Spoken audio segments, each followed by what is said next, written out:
ब्रजलीला में तो रास में अंतर्ध्यान हुए, लेकिन यहां नवनिवृत्त निकुंज में कभी ऐसा नहीं। यहां माधुर्य का राज्य है, ऐश्वर्य का प्रवेश नहीं है।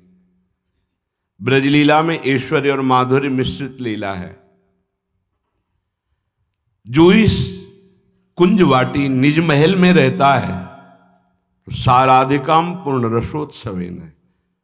वह किशोरीजू जो पूर्ण दया समुद्र, कृपा समुद्र हैं, बिना साधन के भी उसे अपने रसोत्सव में सम्मिलित कर लेती हैं। उसका हृदय रास विलास रस से पूर्ण हो जाता है। श्रीपाद कह रहे हैं, महान संगानाम सहज मधुरात्म प्रिय कथा, प्रसंगानाम प्रेमोत्पुलक गलदश्राकुल गिराम, अपारे श्री वृंदावन रस महाब्धौ विहरताम, शिरो में सोल्लासम वह तु महताम श्री पद रजह। मेरे सिर पर ऐसे महापुरुषों की चरण रज सदैव विराजमान रहे। सिरों में सोल्लासम वह तु महताम श्री पद रजह। जिनके जाने जानिए युगल चंद्र सुकुमार, ध्रुवदास जी महाराज कहे, जिनके परिचय में प्रियालाल आ गए। जिन रसिकों से हमारा परिचय हुआ तो प्रियालाल से परिचय हो गया। श्यामा श्याम के नाम रूप लीला धाम से साल्लास, मैं उल्लास के सहित उनकी प्रतिपल चरण रज अपने माथे पे रखता हूं। क्या बल मिलता है इस चरण रज से? महान संगानाम,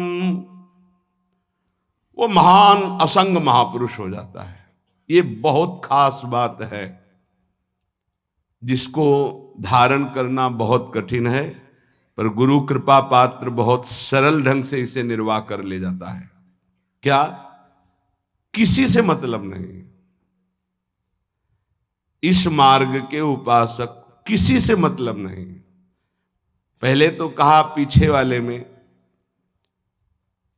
कि जो विषयी पुरुषों का समूह है उनके संग से भयभीत रहे, कभी संग न करे। अब आगे वाले में कहा महान संगा नाम, किसका ये स्वरूप होता है? बोले जो वह तो महताम श्री पद रजा, महापुरुषों की चरण रज से जिसका शरीर अभिषिक्त है और माथे पे जिसकी चरण रज विराजमान है, गुरुजनों की, संतों की, रसिकों की, वो महान संगानाम सहज मधुरात्म प्रिय कथा। वो निसंग ही नहीं, महान संगानाम, जागृत स्वप्न सुषुप्ति कभी भी कहीं भी उसका किसी से संबंध नहीं है, शरीर से भी नहीं। क्योंकि महान संगानाम तभी हो सकता है, शरीर से भी नहीं। यह ज्ञानी जीव जानते नहीं। कहते हैं शरीर तो यहां छूट जाता है, फिर गति किसकी होती है? भगवत प्राप्त। शरीर तो एक कपड़ा है, समझते नहीं हो। इसके नीचे एक कपड़ा है, सूक्ष्म शरीर, उसके नीचे एक है कारण शरीर। आप पहनने वाले हो, ये आपके कपड़े हैं। एक छूटता है सिर्फ स्थूल शरीर, सूक्ष्म शरीर और कारण शरीर को लेकर के बार बार जन्म मरण होता रहता है, कपड़े बदलते रहते हैं। और जो जीवन मुक्त हो गया तो तीनों शरीरों का संबंध खत्म और दिव्य चिन्मय चिदानंदमय शरीर को, भाव देह को प्राप्त करके चिन्मय धाम में, चिन्मय लीला में, चिन्मय प्रिया प्रीतम के समीप हो जाता है। वो महान संगानाम, साधक का स्वभाव ऊपरी बड़ा ही रुक्ष होना चाहिए। साधक का रुक्ष, सबको ये लगना चाहिए कि बड़ा बेरुखा आदमी है ये, बच जाओगे। गोस्वामी जी ने भी लिखा है, गिरा अरथ जल बीच सम, कहियत भिन्न न भिन्न, बंदों सीता राम पद, जिन्हि परम प्रिय खिन्न।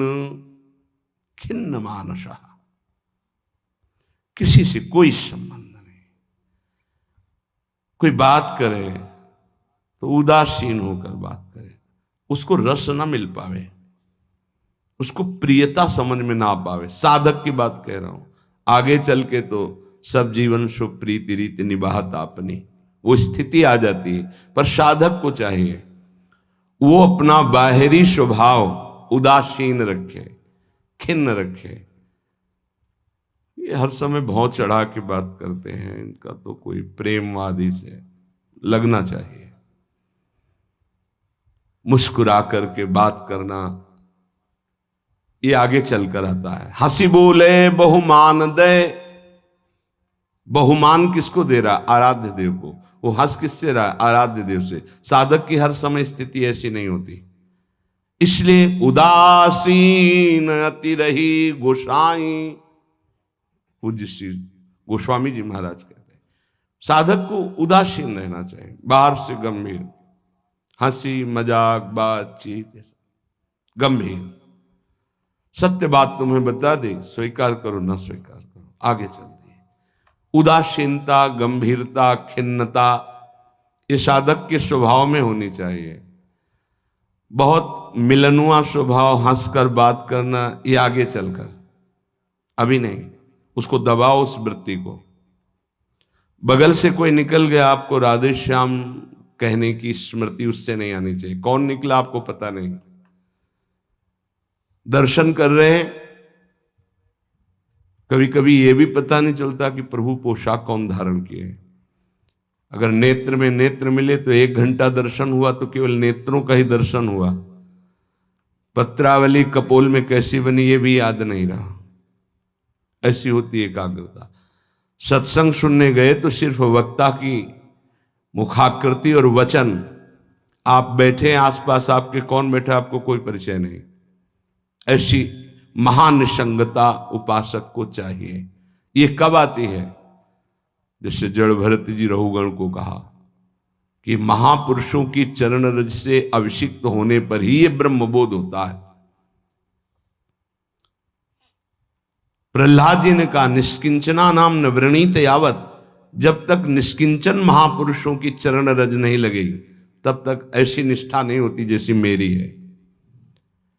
शिरो में शोल्लासम बहत महताम सी पद रजा, ये महत पद रज कहां मिलेगी? हर कण वृंदावन का ये महापुरुषों की चरण रज, प्रियाजू की चरण रज महापुरुषों के आंसुओं से भींगा हुआ है। जहां की भी रज मिले उसे अपने धरोहर के रूप में, संपत्ति के रूप में, जैसे बहुत बड़ी क्या धरोहर, ये प्रिया प्रीतम की संपत्ति, प्रेम संपत्ति प्रदान करने वाली, इसे आप लगाओगे तो आप सुरक्षित हो जाओगे। ये कवच है। कई बार शास्त्रों बारे चर्चा हुई है, पर बड़े भाग्यशाली साधक उपासक उपासिका होंगी जो इस बात को स्वीकार किए हैं कि रोज स्नान के बाद शरीर में रज लगाते हैं।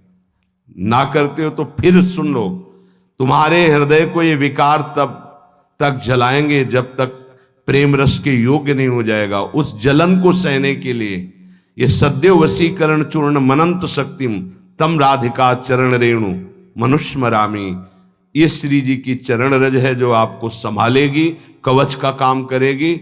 आपके शरीर में चरण रज लगी रहनी चाहिए। बिल्कुल मान लीजिए, अगर ये मान लोगे तो बहुत बड़ी वस्तु आपको प्राप्त होगी।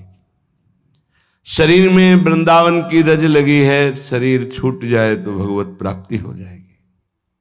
मान लीजिए, बहुत बड़ी बात है। धन्य है वो उपासक जो रजोपसेवी है, रज लगाते हैं। एक ब्रजवासी आए, उन्होंने प्रश्न किया कि आपके जुगल उपासना में तो काली बिंदी लगती है, आप क्यों नहीं लगाते हैं?